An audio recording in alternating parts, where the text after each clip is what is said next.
Estudo Bíblico. Série Ouvindo a Voz de Deus. Apresenta estudo número 16, o Mandamento Esquecido. Deus criou o mundo em 6 dias de 24 horas, e no 7º dia descansou. Em cada dia fez uma parte muito especial. Hoje vamos estudar um tema muito discutido e mal compreendido entre as pessoas. Entre os dias que marcaram a semana da criação, existe um que foi separado por Deus para estarmos mais próximos dele.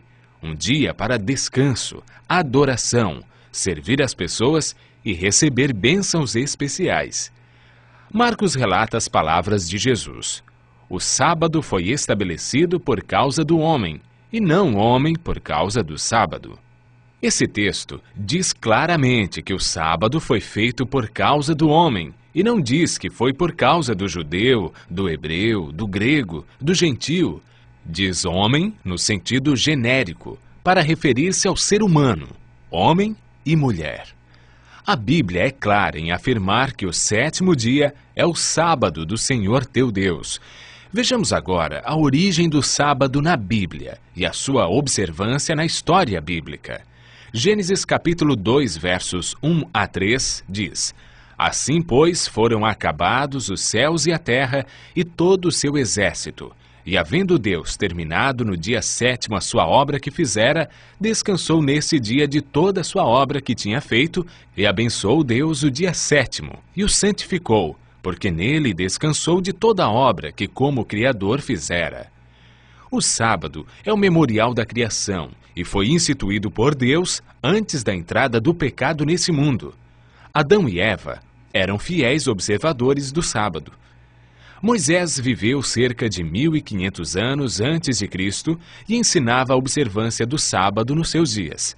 Mesmo antes de receber os 10 mandamentos no Monte Sinai, ele sabia que Deus tinha um mandamento sobre a guarda do sábado. Em Êxodo capítulo 16, verso 23, lemos: E isto é o que disse o Senhor: Amanhã é repouso, o santo sábado do Senhor. E quando alguns desobedeceram, Deus repreendeu com as seguintes palavras: Até quando recusareis guardar os meus mandamentos? Êxodo capítulo 16, verso 28. O profeta Isaías viveu cerca de 700 anos antes de Cristo. Afirmou e declarou sobre o dia de adoração: Se desviares o pé de profanar o sábado e de cuidar dos teus próprios interesses no meu santo dia, se chamares ao sábado deleitoso e santo dia do Senhor, digno de honra, e o honrares, não seguindo os teus caminhos, não pretendendo fazer a tua própria vontade, nem falando palavras vãs. Portanto, o profeta Isaías ensinou a validade do 4º mandamento. Através do profeta Jeremias, Deus confirmou em seus dias a validade do sábado.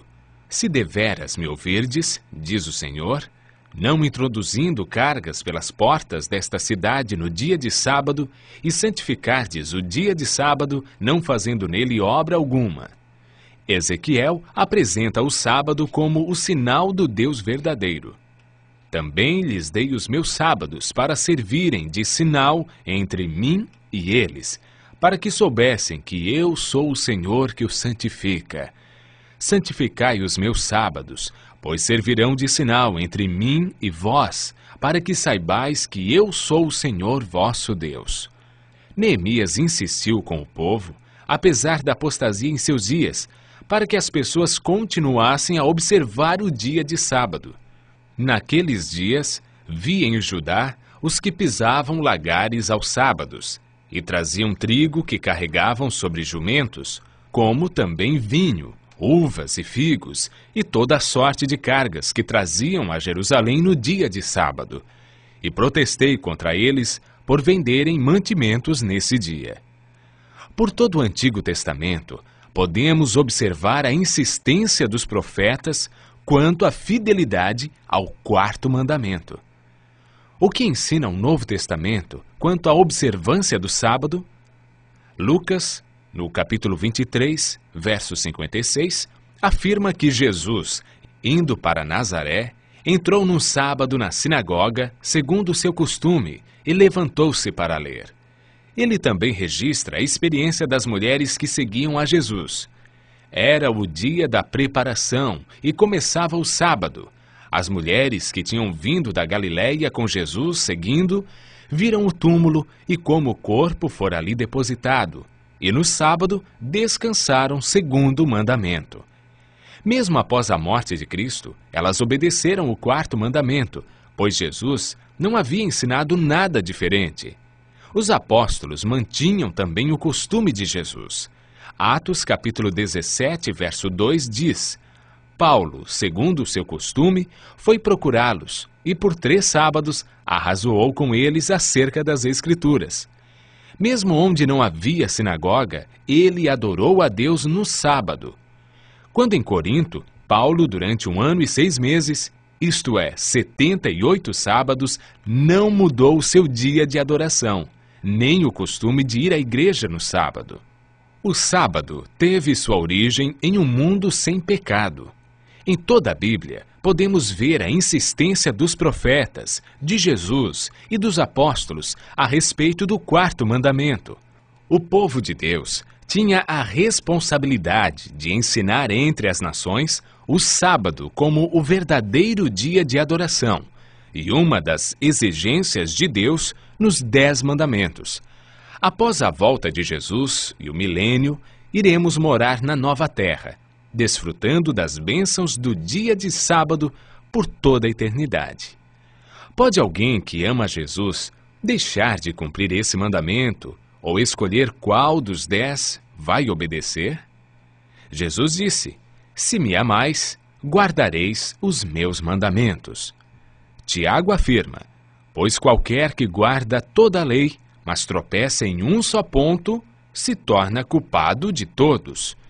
Portanto, concluímos que a pessoa que deixou de cumprir qualquer um dos 10 mandamentos, seja ele qual for, deixou de cumprir toda a lei. O sábado foi deixado por Deus como memorial da criação, e nesse dia podemos descansar de nossas obras e usufruir das bênçãos maravilhosas da criação.